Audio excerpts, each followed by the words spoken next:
Fala, povo lindo e abençoado! Estamos de volta com mais um Polêmicas da Bíblia. Existe uma frase que é muito repetida no meio evangélico, principalmente entre os casais.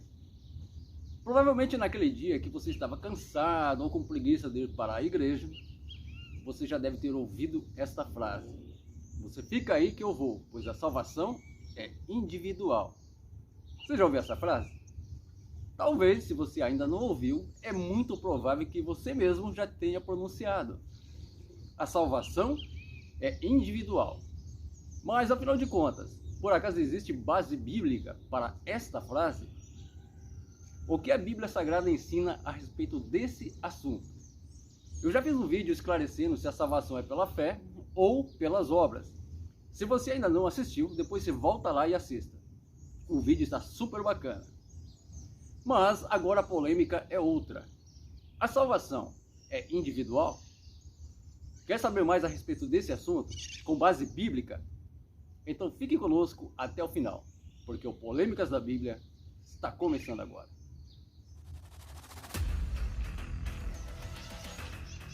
Olá, sejam bem-vindos ao nosso canal. Eu sou o pastor Adilson e o meu compromisso é com a verdade. Antes da gente prosseguir, eu quero te convidar a deixar aquele like esperto e a se inscrever no nosso canal. Ah, não se esqueça, clica também nesse sininho aqui embaixo, desse lado aqui. É esse sininho que vai te avisar quando sair vídeo novo no nosso canal, ok? É muito comum entre os cristãos ouvir ou dizer que a salvação é individual. E poucos param para pensar a respeito dessa afirmação.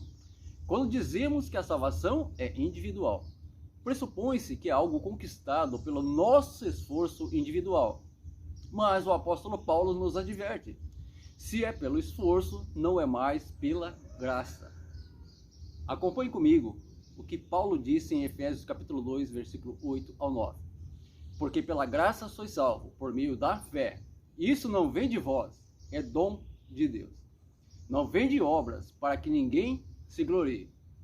Na verdade, o que o apóstolo Paulo quis dizer em Efésios não se aplica ao modelo de salvação individual. Se a igreja pensa dessa maneira, ela com certeza não está alinhada à doutrina da salvação, que seria pela graça. Por isso eu te pergunto, será que a salvação é individual? Nas igrejas se repete incessantemente que a salvação é pela graça, mas pouco se crê que é de graça. Os responsáveis por esse pensamento são os próprios líderes espirituais, que baseiam as suas doutrinas em sacrifícios e batalhas. Mas a Bíblia nos ensina que Jesus vai voltar para buscar a sua igreja e a sua noiva. A igreja, ela é uma unidade, um só corpo com vários membros.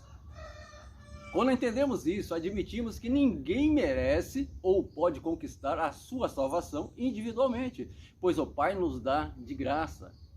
Essa história de salvação individual, ela serve apenas para nos tornar mais arrogantes e prepotentes do que já somos. É o velho costume de querer barganhar com Deus, que ninguém admite. Mas na prática é o que acontece. Algumas pessoas acham que pelo bom comportamento, pela justiça própria, pelas suas boas obras, elas podem barganhar com Deus. Elas acham que podem barganhar a sua salvação pelo seu esforço, esforço que cada um faz. Quanto maior o esforço, mais merecida a salvação. Não podemos fazer da nossa experiência pessoal com Deus um isolamento com relação às demais pessoas. Pois nós somos todos uma unidade, um só corpo, do qual Cristo é a cabeça. Se a salvação fosse individual, ela dependeria unicamente de cada um, o que não faria nenhum sentido, pois nós somos arrogantes por natureza, e o Pai sabe disso. Se a salvação fosse conquistada pelo nosso esforço, nós estaríamos perdidos. Primeiramente, porque a arrogância e a justiça própria, ela seria tão grande, mas tão grande, que não haveria espaço para mais nada, nem mesmo para o amor ou Jesus Cristo. Portanto, ninguém seria capaz de salvar-se a si próprio. Jesus Cristo foi e é o único que pode nos salvar e remover toda a dívida que existe contra nós. Colossenses capítulo 2, versículo 14 diz assim, que essa dívida já foi cravada na cruz de Jesus Cristo. O outro ponto a ser analisado é que não existe salvação individual, porque o evangelho não é uma competição. O individualismo gera competição. Em outras palavras, Jesus salva o seu corpo, que é a igreja. Nós que somos membros do corpo, trabalhamos juntos em favor do mesmo corpo. Não existe salvação individual, porque somos um só corpo. Ou estamos dentro do corpo, ou estamos fora do corpo de Cristo. Porém, algo muito importante precisa ser dito. O fato de recebermos a salvação pela graça não nos isenta de viver em conformidade com o Evangelho de Jesus Cristo. Com oração, com jejum, vigilância, pois o Evangelho é renúncia. Não podemos de forma alguma viver uma vida relaxada e sem compromisso nenhum com a obra de Deus. Com isso nós concluímos que a salvação não é individual, nem coletiva, é somente pela graça. Existe um texto em Ezequiel capítulo 18 que diz que a responsabilidade pelo pecado é individual, mas isso não significa que a salvação também seja individual. O povo estava interpretando de maneira equivocada esse texto. Lá um dos 10 mandamentos, em Êxodo capítulo 20, versículo 5, eles estavam interpretando errado, que Deus fala, porque eu sou Deus zeloso, que visita a iniquidade dos pais, dos filhos, até a 3ª e 4ª geração, daqueles que me odeiam. Eles acreditavam se tratar de maldição hereditária. O livro de Deuteronômio, capítulo 24, versículo 16, ele diz assim: os pais não morrerão pelos filhos, nem os filhos pelos pais. Cada qual morrerá pelo seu pecado. Mesmo assim, havia um ditado em Israel, que dizia assim: os pais comeram uvas verdes e os dentes dos filhos ficaram embotados, ou seja, sensíveis.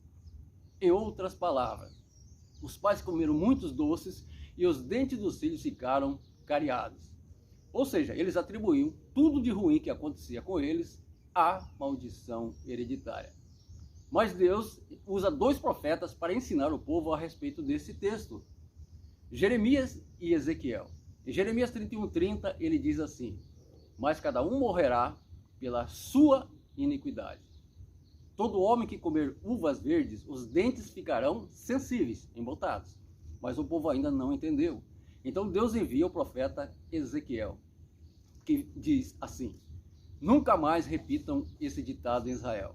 Os pais comeram uvas verdes e os filhos ficaram com os dentes embotados, sensíveis. A alma que pecar, essa morrerá.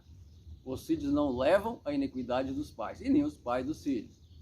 Ele deixou bem claro que a responsabilidade pelo pecado é individual. Ele não disse que a salvação era individual, mas isso já é assunto para um outro programa. Se você prestou bastante atenção, nós estamos aqui num cenário totalmente diferente, algo natural. Nós resolvemos tirar um lazer, alguns dias de descanso. Eu, o pastor Adilson, a pastora Jeane e as meninas, as crianças. Estamos aqui, porque afinal de contas nós também somos filhos de Deus. Você deve estar até ouvindo um galo cantando aí, um passarinho. É tudo natural, aqui não é nenhum cenário artificial.